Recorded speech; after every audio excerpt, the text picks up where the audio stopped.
আমার বিরক্ত করলাম, কিন্তু বাইরে চলে যাবো। কেন যে বিয়ার পর বাচ্চা নিতে গেলাম? তুই যে সুন্দর, আশেপাশে 10 গ্রামকে পুরো জেলার মধ্যে ওর মতো সুন্দর মাইয়া নাই।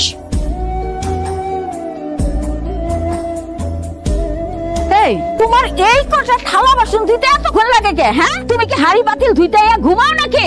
এই হাড়ি পাতিল ধোয়া হইলে ধরো এই কাপড় কয়টা কাইচা দিবা, আর এই কাপড় কাচা হইলে বড়ি কাইটা ভাত বসাইবা। আচ্ছা, যদি আমার পোলাই দেহে ভাত হয় নাই, তাইলে তোমার অবস্থা শেষ। আমি কি কোনো মানুষ নাকি মেয়ে? কোনটা মনে করতেছেন আপনি? আপনি আমার দিকে কোনো বিবেক কাজ করে না? একবার দেখতেছেন কাপড় দিতে, একবার দেখতেছেন থালা বাসন দিতে, আবার লড়কি কাইটা রান্না বান্না করতে পারে। আপনি এবার কাপড় দিতে জন্য কষ্ট করে? ওয়াল্লাহ, এই বউ দেখি আমার মুখে মুখে কথা কয়। এই তো সুপা খুলছে না, সুপা আমি ভাঙ্গে হালামু। আমার পোলারে কইয়া লই, যা যা কাম করছিস তারে সব এখন করবি তাড়াতাড়ি। আমি কোনো কাজই করতে পারবো না। আপনি যদি কোনো কাজ নাই করতে পারেন, আপনার পোলারে কোন একটা কাজের লোক রাইখা তারপর কোনো কাজ করে। জমিদারের বেটি করতে পারবো না। এই তোর বাপে তো বিয়ার সময় একটা হাড়ি পাতিলও দিতে পারে নাই, কই একটা কাজের লোক নিয়ে আইতে পারলি না? ফকিন্নি জি ফকিন্নি। খবরদার আম্মা, আমার বাপ নিয়ে যদি একটা কথা আপনি কইছেন তাহলে কিন্তু খারাপ হয়ে যাবো। কি শুরু করছো তোমরা সকালবেলা? হ্যাঁ, আমার কি হইছে কত? কান্তছো কেন? কি হইছে কইবা তো? আমি খালি ফোনে কইছি তাড়াতাড়ি রান্না বসাও, আমার বুকে যাইছে তাই কইছে। যদি একটু দেরি করে রাখছি তাহলে মনে হয় আমারে মারত। যদি একটা মিথ্যা কথা কইছেন, আল্লাহর গজব পড়বে আপনার উপর।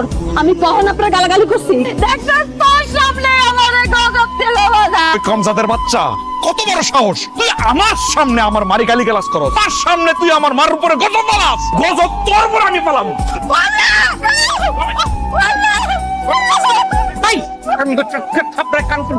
বৌমার্গে হাত তুলতাছিস কেন? বাপুয়াতে তুই জানোস না এই অবস্থা যদি বৌমার্গে হাত তুলস, পেটের বাচ্চার যদি কোনো ক্ষতি হয়ে যায় তখন কি করবি? আব্বা, এই বান্দির বাচ্চা কত বড় সাহস! তার সামনে আমার আম্মার লগে খারাপ ব্যবহার করে। আবার আমার কথাটা হন, বৌমারে বিয়ে করা আনার পর থেকে আমগো বাড়ির কারোর সাথে খারাপ ব্যবহার করছে? করে নাই। চুপচাপ বাড়ির যত কাজ আছে সব করে যাইতেছে। কিন্তু এই অবস্থায় মায়ে গো মেজাজ একটু খিটখিটা হয়, এর লেগে হয়তো তোর মার লগে একটু ওসা গলায় কথা কয়ে ফেলাইছে।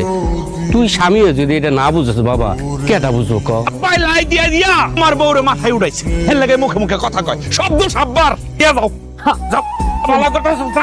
তুমি আমার লগে তোর না, তোর মাইরালাম। আমার আম্মা যেমনে যেমনে কয় এমনি এমনি করবি।